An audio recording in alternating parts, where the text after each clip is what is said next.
है, हम गांव हैं, हम खेत हैं, हम ही से देश चलता है।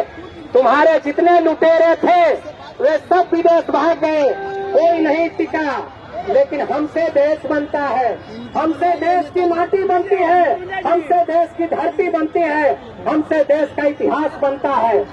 हम मान रहे हैं, तुम पीछे क्यों नहीं हट रहे हो? क्योंकि तुम कंपनी राज चाहते हो।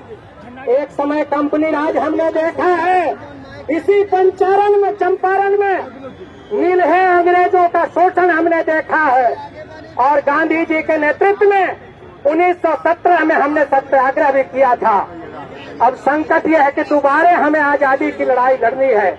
तुम कंपनियों का हिंदुस्तान बनाना चाहते हो, तुम कॉरपोरेट का हिंदुस्तान बनाना चाहते हो, और हम किसानों मजदूरों का हिंदुस्तान बनाना चाहते हैं। यही दो रास्ते की लड़ाई है। इस लड़ाई को आपको लड़ना है। हमने सुना है कि गांव में चर्चा चल रही है, जिन किसानों ने भाजपा को वोट दिया था वो कह रहे हैं कि बड़ी भूल हो गई, बहुत भूल हो गई। ये आदमी तो रेंग बेचते बेचते, सरकारी कंपनी बेचते बेचते, हमारे बाल बच्चों का रोजगार छीनते छीनते अब खेती बेचने पर आ गया, हमसे खेती छीन रहा है। अब हम कहाँ जाएंगे? हम कहना चाहते हैं कि आज ये आशंका भाजपा के आधार में भी है। मैं आपसे कहना चाहता हूँ कि साहस के साथ आप उनके घरों में जाइए।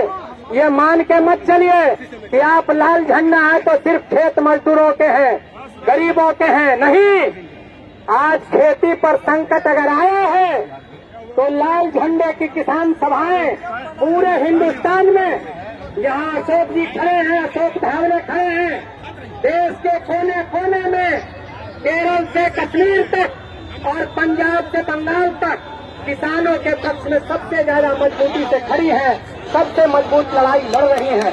इसलिए हम आपसे कहना चाहते हैं कि आप सारे लोगों को जोड़िए और नरेंद्र मोदी, भाजपा की कैबिनेट कान खोल करके सुन ले।